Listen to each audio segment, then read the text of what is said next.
Kamusta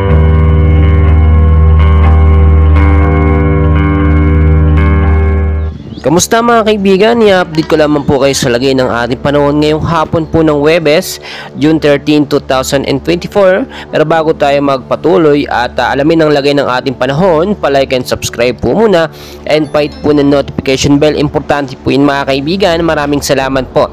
Hypnosis po natin mga kaibigan, muli pong nagbabalik. Ito nga pong hanging habagat or southwest monsoon na siyang nakakaapekto po sa western section po ng Mindanao. So madalas naman mga kaibigan dito sa may bandang silangang Mindanao, dumadating po o dumadaan yung mga active low pressure area or mga bagyo. But ngayon nakita naman natin wala na yung easterlies at bumalik naman itong hanging habagat or southwest monsoon. May mga area po mga kaibigan na apektado nitong southwest monsoon. So maging handa po tayo sa biglaang pag-uulan. Madalas po yan tuwing hapon at minsan inaabot po hanggang sa gabi. So sa area po ng BARME mga kaibigan, Zamboanga Peninsula, Sacsargen, Northern Mindanao at Palawan, maulap po na panahon ng posibleng maranasan dyan hanggang hapon po, bukas po ng hapon, with isolated light rains or mahinang pag-ulan hanggang sa lumakas. Posible po yan pagdating po sa gabi.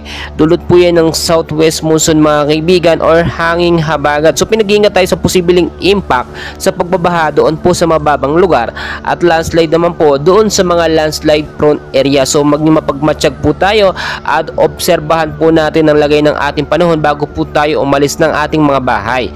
Sa area po ng Metro Manila, kasama na rin po ang ilang bahagi ng bansa mga kaibigan, maulap din po na panahon ang mararanasan dyan na posible din pong magkaroon ng mga isolated light rains to heavy rainfall pagdating po sa gabi. Hindi po easterlies, hindi po habagat, bagkos localized thunderstorm po na apekto dyan sa Metro Manila, kasama na rin pong ilang bahagi ng ating bansa in case man po magkaroon ng biglaang malakas na pag-ulan pagdating po sa hapon at sa gabi. Pangunahan ko na kayo mga kaibigan, asop na wala pa rin naman po tayong binabantayang bagyo sa loob at labas ng bansa, pero may mga monitor po tayo ng mga cloud cluster or kumpol ng kaulapan dahil po dito kay habagat.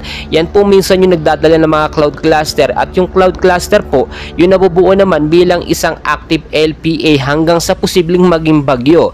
So dahil nga po nasa rainy season tayo, ine-expect na rin po natin, inayon na rin po sa pag-asa, posibleng isa hanggang dalawang bagyo pa po ang pumasok ngayong buwan ng Hunyo. So maging handa tayo mga kaibigan. Ngayon pa lamang po kahit walang bagyo, linisin na po natin yung mga estero, mga kanal na siya po nagiging main cause ng pagbabaha.